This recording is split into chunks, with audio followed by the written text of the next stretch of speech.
আসসালামু আলাইকুম ওয়া বারাকাতুহু।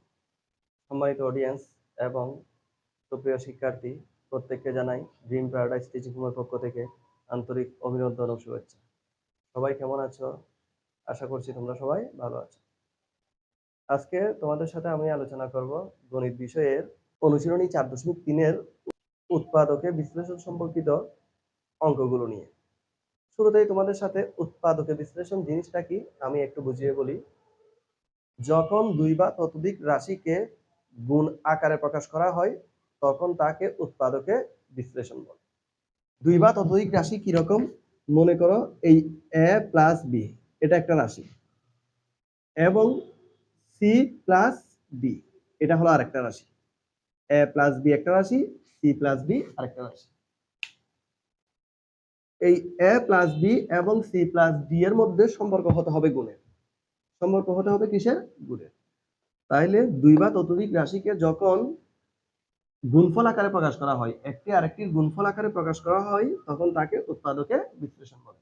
অথবা মনে করো তুমি একটা পেয়েছি এক্স আর একটা পেয়েছি এ প্লাস বি। এখানে এক্স একটা রাশি, এ প্লাস বি একটা রাশি এবং ওদের মধ্যে সম্পর্ক হলো কিসের? গুণের। তাহলে এই যে দেখতেছি দুইটা রাশির গুণফল, এই দুইটা রাশির গুণফল আকারে প্রকাশ করলে সেটাকে বলা হয় উৎপাদক বিশ্লেষিত রূপ। আজকের ক্লাসে আমি তোমাদের জন্য তোমাদের বইয়ের 4টা অঙ্ক নিয়ে আলোচনা করব। বরাবরের মতোই তোমরা জানো আমি তোমাদের বইয়ের সবগুলো অঙ্ক আলোচনা করে দিই না, শুধুমাত্র ওই অঙ্কগুলোই আলোচনা করে দিব যে অঙ্কগুলোর সাহায্যে তুমি অন্যান্য অঙ্কগুলো খুব সহজে সমাধান করতে পারবে। এবং এই অঙ্কগুলোর জন্য যে সূত্রগুলোর প্রয়োজন আছে আমি সূত্রগুলো এখানে তোমাদেরকে লিখে দিচ্ছি। তাছাড়া সূত্রের একটা ক্লাস আমার কমেন্টসে লিংকে দেওয়া আছে, তোমাদের যদি প্রয়োজন হয় সেখান থেকে দেখে নিতে পারবে। একটা কথা মনে রাখবে, বীজগণিত করার জন্য সূত্র জানতেই হবে, সূত্র ছাড়া কোনো অবস্থায় বীজগণিত করা সম্ভব না।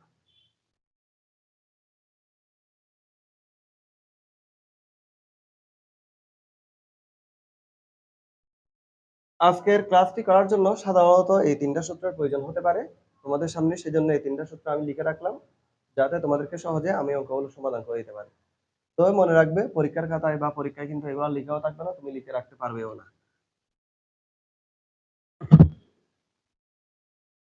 তাহলে শুরু করবো আমি প্রথমে 2 নম্বরটা। প্রথমে লিখা আছে 8x³ প্লাস 343।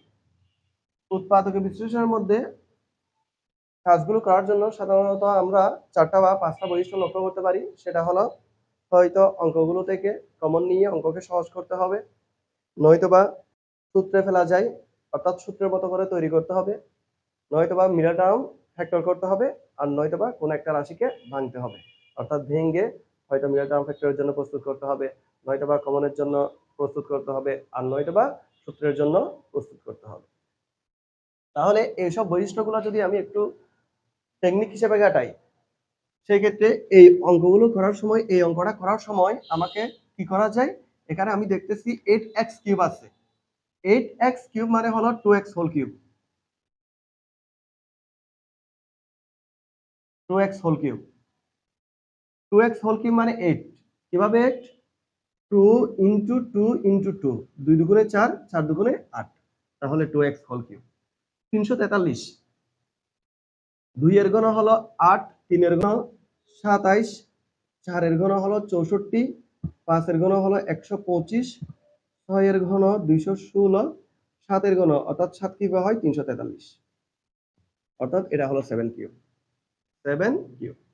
তাহলে বিষয়টা দেখো, এটা দাঁড়ালো 2x whole cube plus 7 cube, অর্থাৎ 2x কে যদি a ধরি 7 কে আমি b ধরবো, 7 কে b ধরবো, তাহলে a কিউব প্লাস b কিউবের সূত্র। a কিউব প্লাস b কিউবের সূত্র এখানে পাশেই লিখে রেখেছি, a plus b into a square minus ab plus b square. যেখানে a মানে হলো 2x, b মানে হলো 7। আমি শুধুমাত্র সূত্রটা অনুসরণ করে এই মানগুলো বসিয়ে দিলে আমি অ্যানসারটা পেয়ে যাচ্ছি। a প্লাস b অর্থাৎ 2x plus 7, a plus b into a square. a মানে কে? 2x, তাহলে 2x whole square. a square যেহেতু 2x হোল স্কয়ার বসাতে হবে। a square minus ab, a হলো 2x ইনটু b হলো 7, a b plus b square plus b square, b মানে 7 square, 7 by 8 শেষ করতে হবে। A plus b into a square minus a b plus b square, 2x plus 7 হুবহু লিখে রাখলাম 2x whole square, 2x whole square মানে 4x square, 2 দুগুণে 4, x এর উপর করলে x স্কোয়ার মাইনাস 7 দুগুণে 14, 14x প্লাস 7 7 49, 7 7 49 হয়।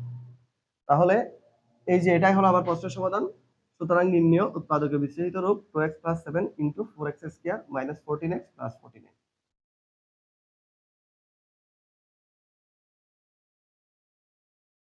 এটাই হলো 2 নম্বর প্রশ্নের সমাধান। আশা করি অঙ্কটা তোমাদের কাছে সহজ লাগছে। একটু ধীরে ধীরে দেখলে অবশ্যই তুমি অন্যান্য বাকি অঙ্কগুলো পারবে।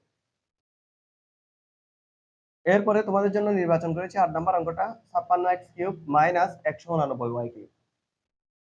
তাহলে ক্লাসের শুরুতে তোমাদের সাথে আমি যে বৈশিষ্ট্যগুলো নিয়ে আলোচনা করেছি সেই বৈশিষ্ট্যগুলোর আলোকে তুমি যদি একটু চিন্তা করো, 56 আর 189 এই দুইটা রাশিকে, এই দুইটা সংখ্যাকে আমি 7 দ্বারা ভাগ করতে পারি। 7 দ্বারা যদি ভাগ করি, 7 দিয়ে 56 কে ভাগ করলে 7 8 56, 8 বার 8x কিউব মাইনাস 7 দিয়ে যদি 189 কে ভাগ করা হয় 27y কিউব। অর্থাৎ 7 দ্বারা 56 কে একবার ভাগ করেছি, 7 দ্বারা 189 কে ভাগ করেছি। এই কাজটাকে বলা হয় কমন নেওয়া। অর্থাৎ আমি এখানে 7 কমন নিয়েছি।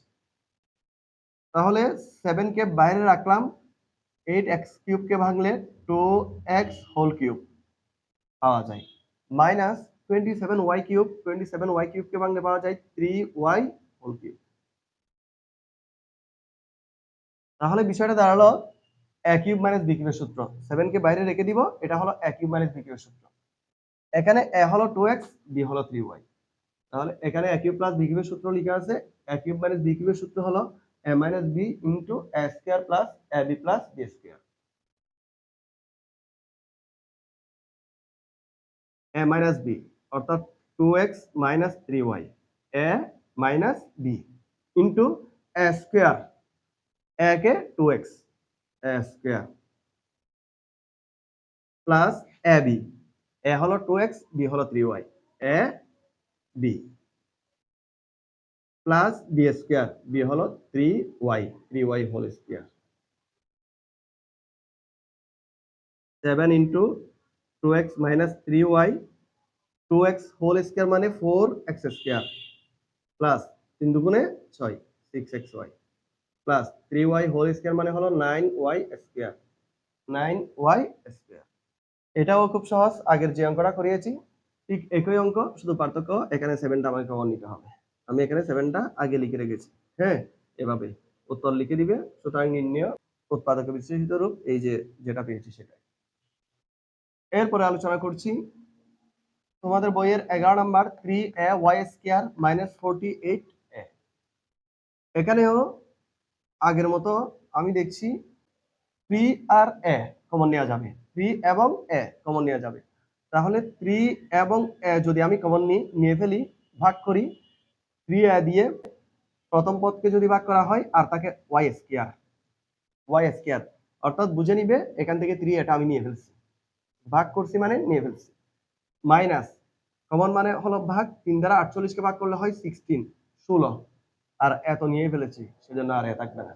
অর্থাৎ এখান থেকে 3a নিলে এখানে থাকে y স্কয়ার, এখানে 3a দ্বারা ভাগ করলে বা নিয়ে ফেললে আর থাকে 16। কমন মানে হলো ভাগ, সেজন্য 3 দ্বারা 48 কে ভাগ করবে। 3a লিখলাম y স্কয়ার মাইনাস 16 মানে হলো 4 স্কয়ার, 4 এর বর্গ হলো 16, 4 4 16। তাহলে বন্ধুরা এটা কিসের সূত্র দাঁড়ায়? a square minus b square. a square minus b square সূত্র হলো a plus b into a minus b। অর্থাৎ 3a কে লিখলাম a plus b, y plus 4 into y minus 4, অর্থাৎ a square minus b square সূত্র।